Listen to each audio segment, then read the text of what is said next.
Hey guys, these are the day 4 notes for algebra, division, property of exponents.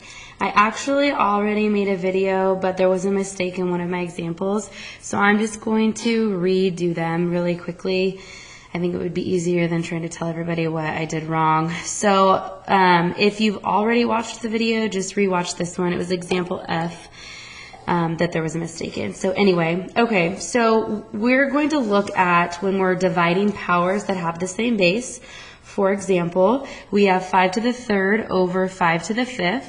So first, pay attention to where there are more 5s. In this case, there are more 5s in the denominator, okay? So the question right next to it asks, did the numerator or denominator start with more 5s? So the denominator definitely started with more. Okay, and so now we're going to expand it so we can see what it looks like. So I have 3 5s in the numerator, and then I have 5 in the denominator. Okay. So, as you know, when I am simplifying fractions, if I just had 5 over 5, that is 1. So every time I see a 5 over 5, it makes a 1, okay? And you don't have to write the 1s every time, but I'm going to just for now. So, notice all of my 5s in the numerator are gone. They're just 1s, and then I'm only left with 2 in the denominator. So if I write this out, it would be 1 over 5 squared, which we know 5 squared is 25, okay? So 1 over 25. Notice I started with more 5s in the denominator, and in my final answer, the 5s left over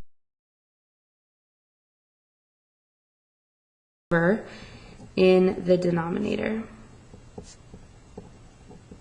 And that should make sense if we're canceling and there were more down here, that's where they're going to be left. All right, let's do a to the 6th over a squared, so let's expand it.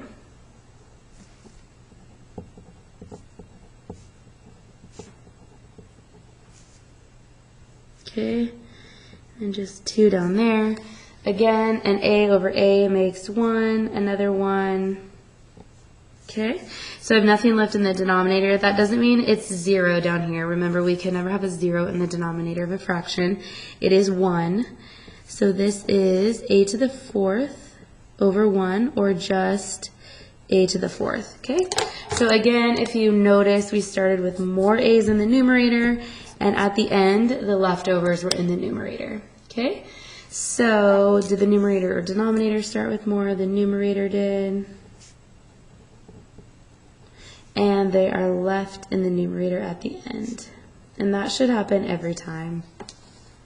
Maybe you noticed a shortcut. So if you look at the 3 and the 5 up here, the exponents, 3 and 5, the difference is 2, right? The difference between 3 and 5 is 2. And if you look at my final answer, I had 2 5s left. Okay, so we're kind of looking at the difference here. Again, I have 6 and 2. The difference there is 4, and I have 4 left in my answer, and they are in the numerator though. So remember, wherever there were more to begin with, that's where they should be. So the difference is 2, and they're in the denominator. The difference is 4, and they're in the numerator, okay? So the shortcut here would be that when we're dividing, if the bases are the same, we can subtract the exponents, okay? So here's your rule. If I have a to the m over a to the n, it would simplify to a to the m minus n. Notice it's numerator minus the denominator. It can get a little bit tricky. Just got really dark. Hold on one second. Okay, so it can get tricky because if the numerator is smaller, I'm going to end up with a negative if I subtract. So sometimes it's easier to just keep doing what I was showing you. Look at the difference, and then whatever the difference is, look where there were more to begin with, and that's where they're left. So we'll talk about that more when we get down here. So I feel like it's a little blurry, and that seems better. Okay. So if I look at this problem right here, x to the 4th over x to the 7th, I definitely have more in the denominator. And I have 3 more in the denominator. So in the end, I have 3. So the difference between 4 and 7 is 3. 3 left in the denominator. So again, right there you can see if I do numerator minus denominator, I end up with -3. And this is actually a property we'll learn tomorrow or the next day. But to avoid having to deal with a negative, just look at where there were more and put them there in the answer. So here I have more in the numerator. I have 4 more. The difference is 4. So you can see in the end, I have 4 in the numerator. And even if that doesn't look like a numerator, it is because I can always put any fraction over 1. Okay? So just look at the difference and then put them where they should be left over. Okay, let's go to the back. Example 1A. I'm going to expand this out for the first couple problems and then I won't expand it forever though, just to make it a little bit easier. Okay, so I have 5 x's in the numerator, so 1, 2, 3, 4, 5. And then in the denominator, I have a 2 and 3 x's. Okay?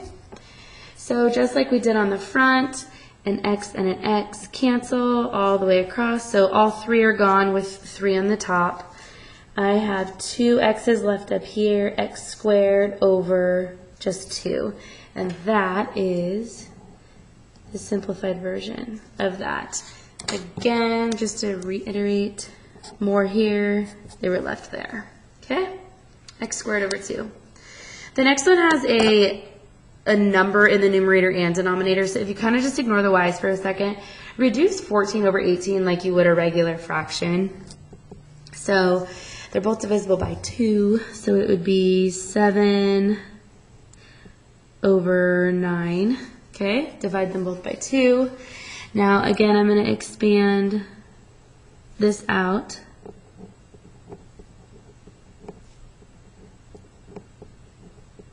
Eight y's down there. You can see why expanding it is going to get a little bit overwhelming. Okay, I have more y's in the bottom, obviously. I'm going to lose 2.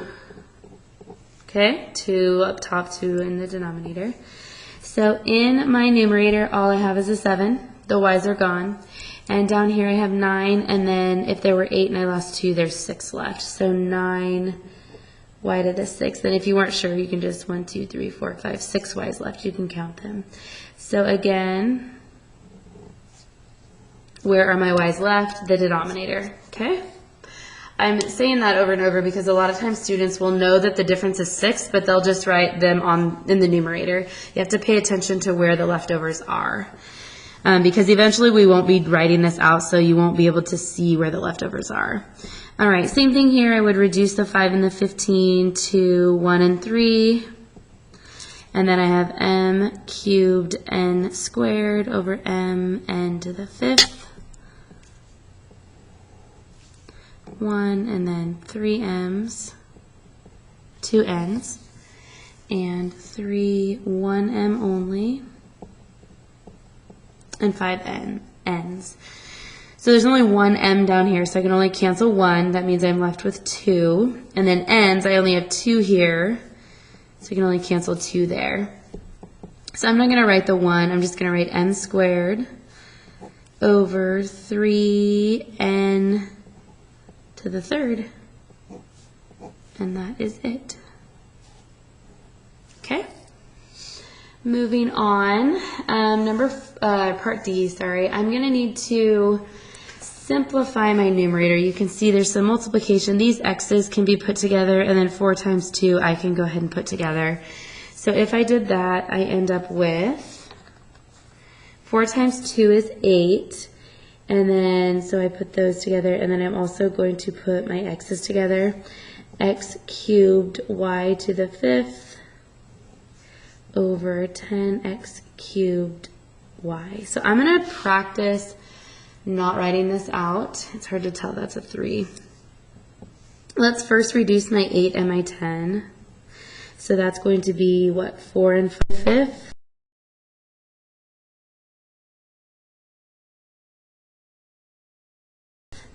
And y. Okay? So again, I'm not going to expand it out. I hope you can see it. If I have 3 here and 3 here, they all cancel. These 3 cancel with those 3. Now I definitely have more y's up here, so when I'm done, I should have remaining or leftover y's in the numerator. If there's 5 here and 1 here, this 1 y cancels with one of these, which means there's only 4 left. Okay, so instead of writing it out, you can kind of just think, okay, the difference between 5 and 1 is 4, and they should be up here. So the answer would be 4y to the 4th over, all that I have left down there is a 5. So 4y to the 4th over 5. Okay? And then example E is where I goofed up on my first video, so hopefully I don't do that again. This is going to require the power to a power property. So this is obviously, hopefully you remember, it's not 8, it's 16. Power to a power, I multiply. This, though, I need to be careful. Remember, there is a 1 on the 2, so it is 2 to the 3rd, m to the 3rd, and then n to the 16 over 2m to the 3rd, n to the 4th. So everybody kind of has a partner, the 2's, the m's, and the n's. So again, I'm going to pay attention here to the difference. There's 2. The difference is 2, and they should be left on the top, or you can think of it as that 2 cancels with one of these. So I'm left with 2 2's in the numerator. My m's completely cancel, 3 for 3, so 3 cancel with 3, they're gone. And now down here, I have more in the numerator. So the difference is 12, and those 12 will be left up here. Or you can think about it as 4 cancel with 4, leaving 12 up there. So I have 2 squared, n to the 12th, over nothing, so 1. I'm going to go ahead and multiply 2 squared is 4, n to the 12th, and I'm not going to write the over 1. That is finished. Okay. So going down to this bottom one, there's a little bit of work to be done. What the goal here is, you saw one of these on yesterday's notes as well. I need to know what number goes there, there, and there. Okay? I'm definitely going to clean it up. I know that everything in here gets squared. Again, there's a 1 and a 1 there, so don't forget that. So I have x times 2 squared, x squared, y to the I don't know, but then I square it. So power to a power we would multiply, so y to the 2 times whatever's in that box, z to the 6th, over, again, everything in here gets squared, so the box gets squared, x to the 4th, y to the 4th, and then xz to some power, okay? So remember, I'm after what goes in that box, this box, and that box. I did a really good job coloring that one. Okay, so again, I have more simplifying to do. If I look across my numerator here, I'm going to make that a 4. There's no other numbers. These x's I'm going to put together, so x cubed, y to the 2 times whatever's there, z to the 6th over x to the 4th, nope, x to the 5th, I'm sorry. I have a 4 and 1, so that's x to the 5th, y to the 4th, and z to an unknown power there. Now this should be equal to 1z over 9x squared. We're at a point where we can figure these boxes out, okay? So if I look at my numbers, I have 4 in the numerator and something squared in the denominator. I don't know what that is, but I know when I reduce it, it's 1 over 9. So to get 1 over 9, I need this to be 4 over 36, because 4 over 36 would make 1 over 9. To get this to say 36, I would put a 6 in that box right there. So 6 squared is 36. If you look at your x's, there's 3 and 5. The difference is 2, and those 2 should be left in the bottom, so I do x squared. That's taken care of. Now, as for my y's, I have no y's in my answer, which means these y's and these y's have to cancel.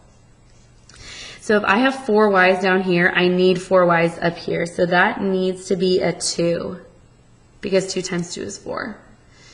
And then, let's see here. It's kind of blurry. 6z's here. How many do I need here to have 1 left? Well, if I have 5 here, then I will have 6 over 5. There's 1 left in the numerator. So it's kind of hard to see those. I'm going to maybe white it out so you can see it better. This is a 2 in that box, and this was a 5. Maybe a little bit better there. There you go. Okay, so again, if you go back to your original problem, this needs to be a 2, this needs to be a 6, and this needs to be a 5. Okay, that is that. Hopefully these notes helped you. If you have any questions, obviously you guys can send us messages, and hopefully we can answer them for you.